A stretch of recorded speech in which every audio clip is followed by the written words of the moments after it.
বিসমিল্লাহির রহমানির রহিম। আলহামদুলিল্লাহ, সকল প্রশংসা সেই মহান রবের, আর লক্ষ কোটি দরুদ ও সালাম বিশ্ব নবীর প্রতি। দিনী যুগের ভাই ও বোন সবার প্রতি আমার আন্তরিকতা সালাম। আসসালামু আলাইকুম ইয়া রাহমাতুল্লাহ ইয়া বারাকাতুহু। বলতে চাই সেই বিষয়টা হলো যে আমাদের এখানে যিনি নামাজ পড়াইছেন ইমাম সাহেব, তেনার তারাবির টাকা যারা দেন নাই তারা চেষ্টা করবেন টাকাটা দেওয়ার জন্যে। আর যদি কেউ মসজিদের জন্যে ফেরতার টাকা দিয়ে থাকেন বা দেওয়ার চেষ্টা করেন, যারা এনেছেন তারা দিবেন। এ বলেই আমি আমার বক্তব্য এখানে শেষ করছি। আলহামদুলিল্লাহ।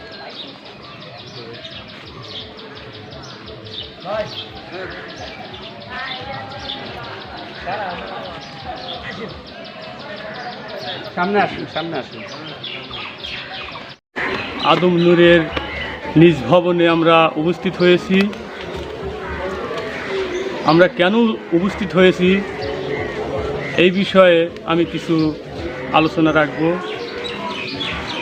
আমাদের আদম নূর হেদায়েতের মাধ্যমে যে ঈমান এনে দিয়েছিলেন সেই বেল গায়েবের প্রতি, আর সেই ঈমানের মধ্যে যে আদেশ এবং নির্দেশ আছে সেটা আমাদের মূল মুর্শিদ আমাদেরকে দিয়ে থাকেন।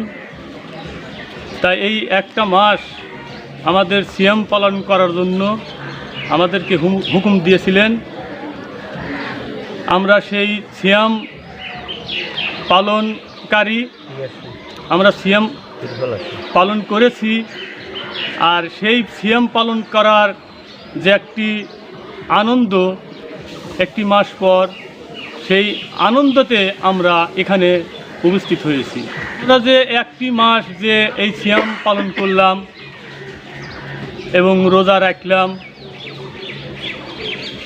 সেই উদ্দেশ্যে আমরা কিছুটা জ্ঞান বুঝ আমরা এখানে আলোচনা করি। সিয়াম শব্দটা আরবি আর রোজা হলো ফার্সি। প্রচলিত হিসাবে এই দুনিয়ার উপরে দেখা যায় বেশিরভাগই রোজা কথা বলে থাকে এবং সেহরি খায় এবং মাগরিবের টাইমে ইফতার করে, সারাদিন পানাহার থেকে উপোস থাকে। এরই নাম রোজা।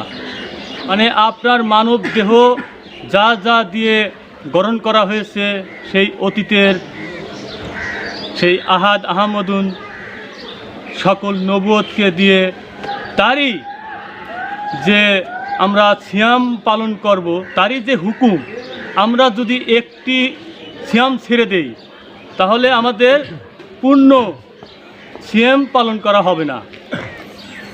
তাই বাবা আমাদেরকে বলে থাকে, তোমরা চোখের রোজা করো, জবানের রোজা করো, হাতের রোজা করো, পায়ের রোজা করো, অন্তরের রোজা করো।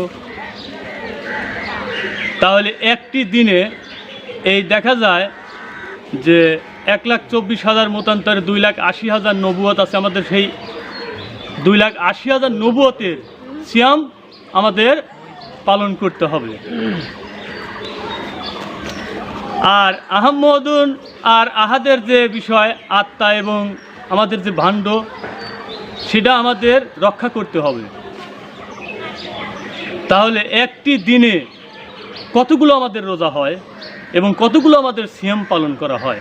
তাই অন্য সৃষ্টি বুনি মানবের থেকে আমাদের, তাহলে আমাদের চিন্তা করেন আমাদের কত কঠোরভাবে এই মাসটা পালন করতে হয়।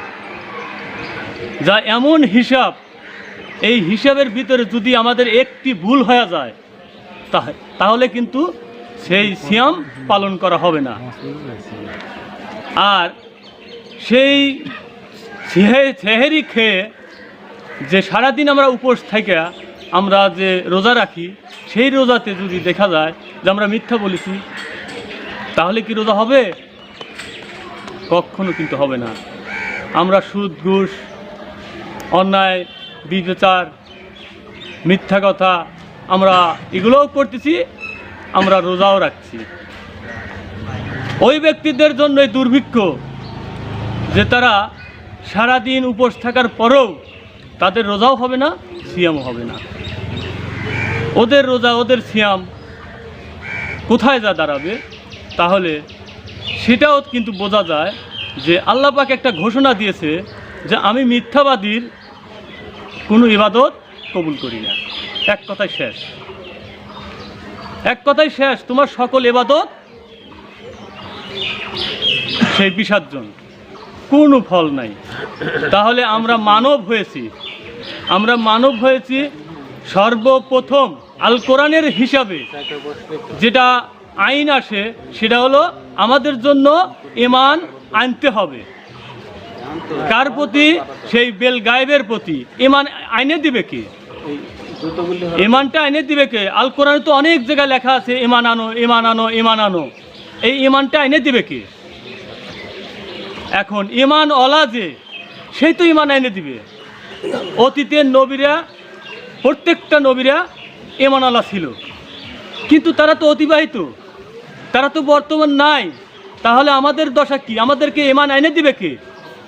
তাই আল কোরআনের যে প্রমাণ করেছে যে আল্লাহর যে প্রতিনিধি আদিপিতা হযরত আদম শফিউল্লাহ, তিনি এই পৃথিবীতে নূরে বিলায়েত ডাক দিয়ে তিনি এখন বর্তমান আদম নূর বিলে ঘোষণা দিচ্ছেন।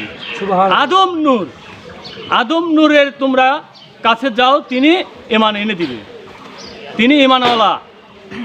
আর তাদের জন্যই এই সকল ইবাদতের হুকুম তাদের জন্যই ফরজ করে দেওয়া হয়।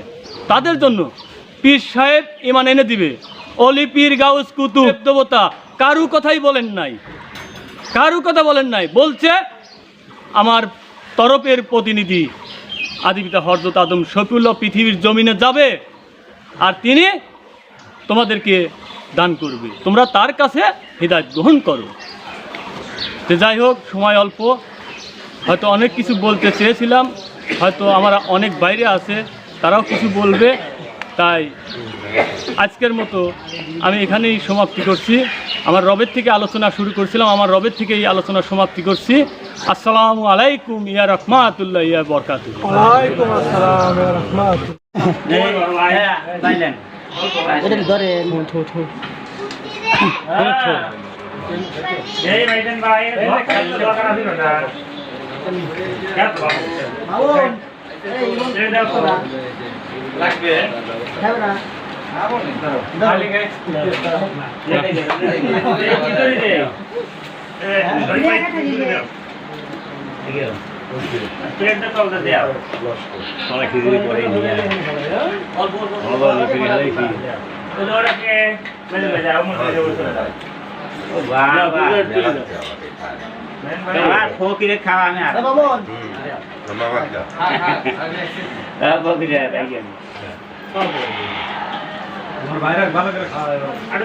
বাইরে খাওয়া